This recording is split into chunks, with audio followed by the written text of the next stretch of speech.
G'day and welcome to Queensland Weekender. It is fantastic to have your company today.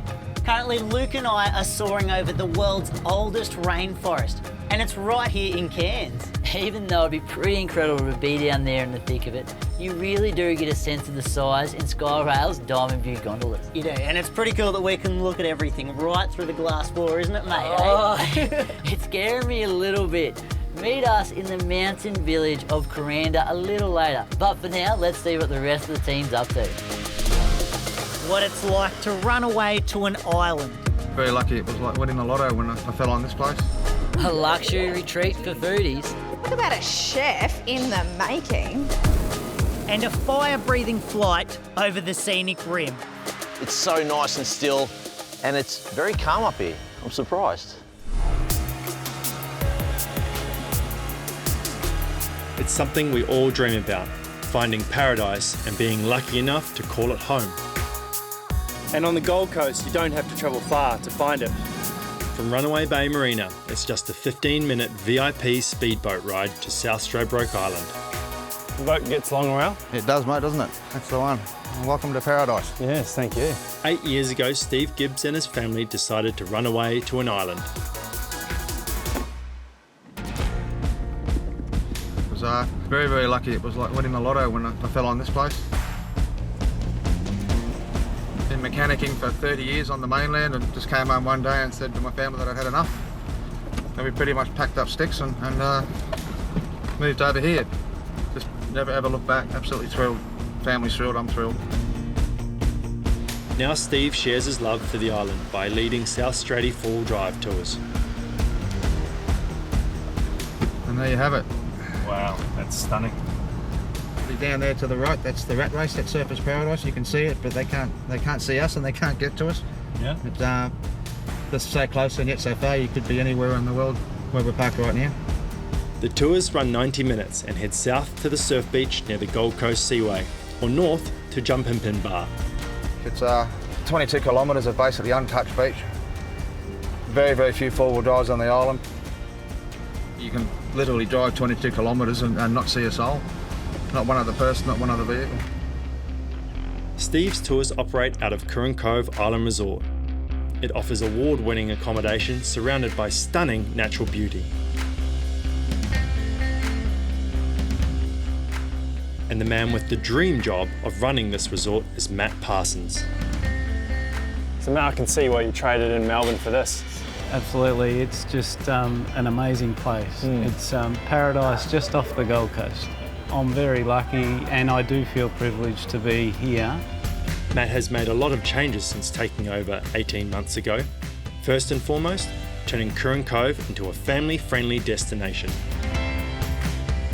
One of the most, I guess, important aspects of the resort and the family side of it is just to see kids getting back to reality a bit there.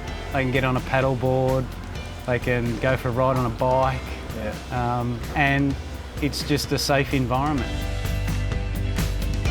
It's been a big challenge, but a lot of return visitors are noticing a difference, which is very pleasing.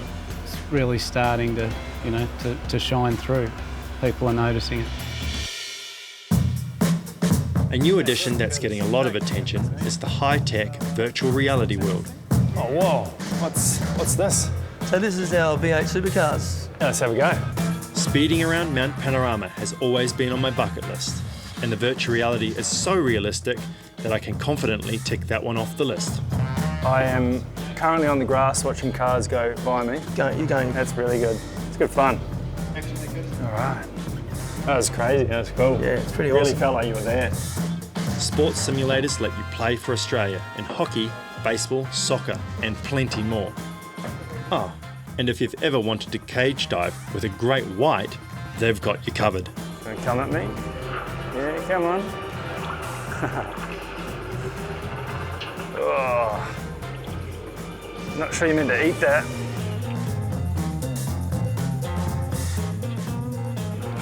That was great. Discover paradise at Curran Cove Island Resort.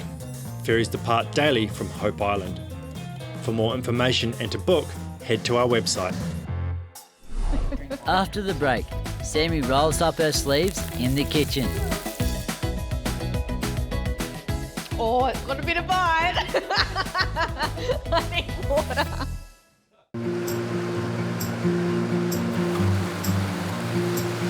If I had to pick one thing I loved about the Sunshine Coast hinterland, it'd have to be all its hidden little gems, like this one at Gardeners Falls. It's a great spot for a picnic and a swim, and for the more daring, a leap. Most exciting of all, the creek shares its banks with another gorgeous hidden wonder. Spice's Tamarind is a luxury rainforest retreat, and it's the perfect base for exploring the hinterland. But I've got to be honest, once you get here, you might not want to leave. That's because it has everything you need for an unforgettable holiday. Secluded villas that are ideal for a romantic getaway. A modern Asian restaurant that combines sweet, sour and spicy flavours with delicious local produce. And Spa and Ease, where you're pampered from the moment you come through the door. Well, I have absolutely nothing to complain about. This is bliss.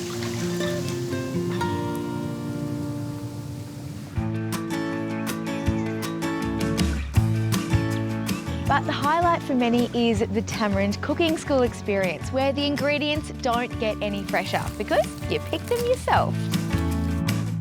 Take your pick of a 4-hour class, which is held every Saturday, or a 2-hour short course, which is available one Sunday a month. Well, this smells absolutely unreal. And from the Blackwall Range, we're being transported today to Thailand. So yummy. And our culinary guide is Chef Sharon Cook.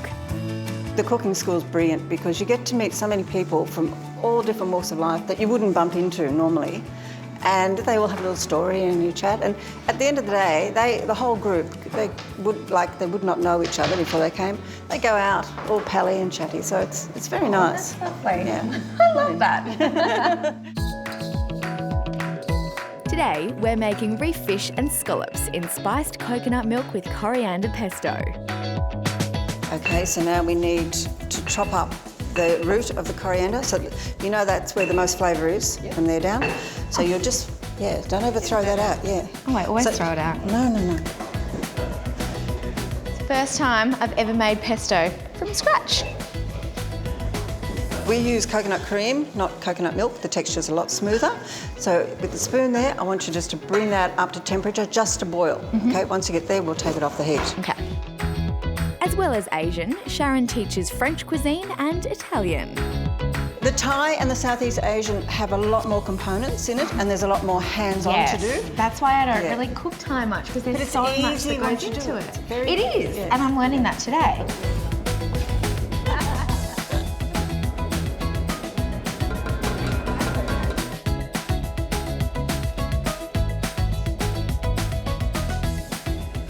Perfectly seasoned. Told you. Good. Yeah, actually, you did a good job. Oh, it's got a bit of bite. I need water. Today, I've been paired with Margaret, who's holidaying from Brisbane. So how are you finding this experience? I love it. I mean, I love cooking and I love Thai food, but I tend to use the same ingredients and cook the same things. So this is great because I'm learning something completely different. So, what does Chef Sharon think of our efforts so far? That's good. It's great. Oh, bit of bite, but lovely. Good bite. Very good. Yeah. It hits you. Another eager student broadening their culinary horizons is Richard. Oh, how are we going over here? Oh, never you mind. Yours is looking good. Yeah, it is good, yeah. Very hot and spicy. I love that. So what brings you here? My partner's always pestering me to cook dinner, so I thought I'd surprise her. So what better way to learn? Well, it looks great. You've done very well. Thank you. Now, the finishing touch, blanching the bok choy. Okay, we don't want them to burn, so just till they're changing colour. Talk about a chef in the making. Whew, it's my exercise for the day. Yeah, well done. Relax and indulge yourself at Spice's Tamarind Retreat. For all the information, head to our website.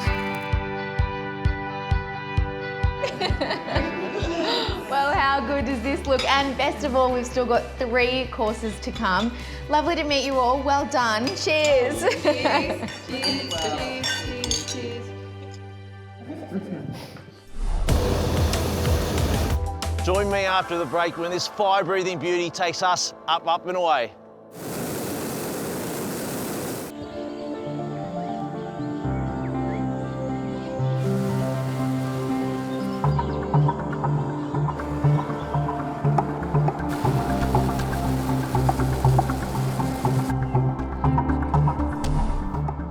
I'm absolutely fascinated with hot air ballooning. How do you get this oversized picnic basket attached to a balloon with heaps of people in it, off the ground and in the air? I'm intrigued, slightly nervous, but so very, very excited. And I've got every faith in this bloke, Graham Day from Floating Images. He's been taking first-time flyers soaring high for 26 years. Another beautiful morning in paradise, folks. Like magic, it's a graceful lift-off from the ground. What an amazing morning. The sun's up, it's so nice and still, and it's very calm up here. I'm surprised.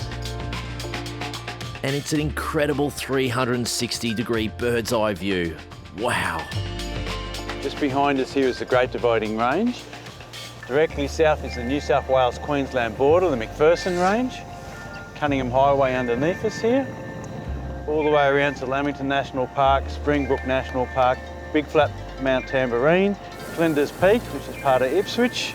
And looking north, we're going back up into Ipswich. You can see the Dagular Range, named after the French explorer. And over to the northeast is Brisbane CBD. How much air can this thing take? Well, this is what we call a 240, 100,000 cubic feet balloon. So it's about 7,000 cubic metres of air. And how hot is the air in there? Well, up the top, it's about 100 degrees Celsius. 100 degrees? Yep. And it doesn't burn a hole? No, the fabric goes up to a lot higher temperature than that before we have problems. So it's very strong. Wow. We're also getting higher. We'll float our way up to 3,500 feet. You can even FaceTime from up here. How far up are you guys? Only 800 feet at the moment. 800 feet? Oh yeah. Did you get to 3,000 or not? 3.5 actually. Graham's got some cool tricks up his sleeve. A rotating vent allows us to do a 360-degree spin on the spot. Very cool. He earned his ballooning wings in France as a backpacker and has flown all over the world. But it's these southeast Queensland skies that stole his heart. You've been flying here for 17 years, but every time I can imagine it's a little bit different. It's like a fairy tale, you know, every time it's different. The wind's a little bit different, the people are different, the morning's different, you've got a bit of cloud, a bit of sun, a bit of moon, a bit of fog. So, you know, you mix them all up and you get a beautiful morning. You'll see once you finish and when we land, how it will light you up and change your day. Well, Graham, apart from the obvious, looking for flat spot to land, how do you land one of these things? Just like a car, you know, you got to park it somewhere. So, you know, look, we've got lots of nice park. As we're dropping down, you can feel we've got a nice northwesterly wind blowing on the deck here. So that's going to take us over this lovely flat countryside. Probably go over Peak Crossing here and we'll land in one of the paddocks on the other side. You know, a pilot is always judged on their smoothness of their landing. Really? Why is that? Oh yeah, and you tell me when we're finished how we're going, okay? Lower and lower we glide. Morning! And all too soon, it's time to float this baby to the ground. Oh, I'm getting old. Done.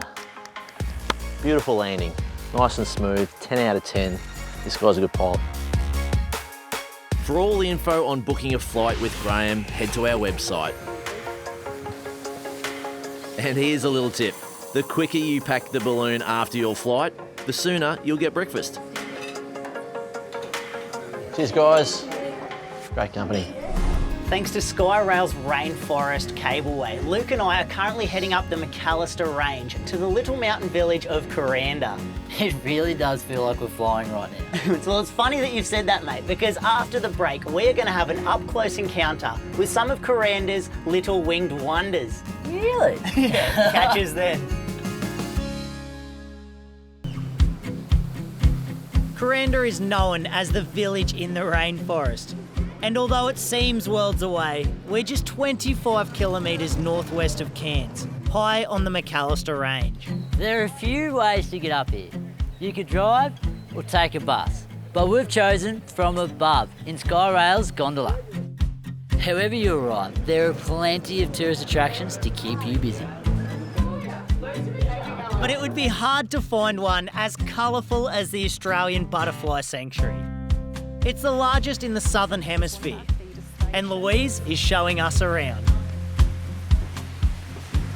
This is one decent-sized sanctuary you have here. You know, it's tall for a reason. Some butterflies like to fly right at your eye level, you've probably noticed. Some of them like to fly right at the forest canopy level. Oh. So by having something so tall, we can accommodate all their different needs. It's all about them. Yeah, keep them all happy. Absolutely. There are around 2,000 butterflies flying around, and Louise seems to know them all. He's the Australian lurcher. He has a longer lifespan than everybody else because he's not fluttering around. He lies out on the leaves like that. He doesn't flap. It conserves his energy. He doesn't wear his wings out as quickly. He's practically got a remote. Out of all of them, would you have a favourite species? Oh, definitely. Everyone's got their own favourite, and I guess it's a bit like picking your favourite child, isn't it? So everyone's got one, but you just don't tell but we anybody? don't talk about it, except I do, and it's that one just there, and that's the orange migrant, which is a little bit misleading in terms of the name because it's yellow and white. And a recent addition to our aviary because it just adds that lovely little colour. It only takes one look at your shoes to see that you are passionate about butterflies. That's certainly true, yeah. I guess I loved them since I was a child, and looking at them, no two species of butterflies are the same. They're all completely different, so you're always learning something new every day. So we're able to share information here, and it's very, very interesting working here.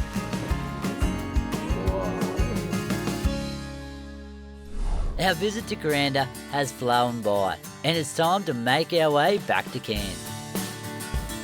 The Kuranda Scenic Railway winds its way down the McAllister Range, and it's been doing so for over a century. Much of the past has been preserved, including the old signal room. It's a beautiful old building. Glenn Curry is Kuranda's station master. This signal cabin's 103 years old this year. Jeez, and it's got all the latest technology though. Yeah, this is the latest technology, all right, yeah. So it's 103 years old and still operational? Yep, it's fully operational. It's the last fully operational signal cabin left in Queensland. When you say signalling cabin, what does that actually mean, Glenn? Well, what happens with our signal cabin in Kuranda, we control all the on-track movements in the Kuranda yard from this position. And this is what we call an interlock signal cabin. So what interlocking means is you must have your track set first. So I've got this set for the number 2 platform for your train to depart. So if I was to try and pull a signal lever for the number 1 platform, it just simply won't let you do it. Yeah. Safety first then, eh? Safety always comes first. It's just unbelievable, especially with all the technology that we've got nowadays. It's just stood the test of time and it's still running beautifully. Yeah, it does run beautifully, yeah. Yeah. It sure does. Hey mate, how are you? That's good. On that note, it's time to board our gold class carriage. Clickety-clack down the track. To Kuranda, I hope to come back. It's a 1.5 hour journey back to the city. And while we're on board, our host, IC, is looking after us. Have a look at that platter. And with the cheese, we got 3 different types: cheddar, macadamia nuts, and the rainforest. We've got a bit of chives and flavours in it. Yeah, they're all locally produced here in far north Queensland. Good tucker, mate. The food isn't the only highlight. The scenery is something special. The train makes a stop at Barron Falls, a 260-metre waterfall that tumbles down to the rainforest below. What a magical part of the world. Kuranda Scenic Railway operates between Cairns and Kuranda 7 days a week. And you can find all the info about our journey on the Queensland Weekender website. There's plenty of other good ideas to browse there as well. Or search our friends at queensland.com and Queensland Rail Travel. Keep up with our travels on Facebook and Instagram. And keep tagging your pics. Unfortunately, Freshwater Station is the end of our journey today. And what a way to cap off a heritage railway experience. We sure do love the old-fashioned feel of this place. We hope you've enjoyed today's show because that is all we have time for. But we'll catch you next time for more Queensland Weekender. Ta-ra.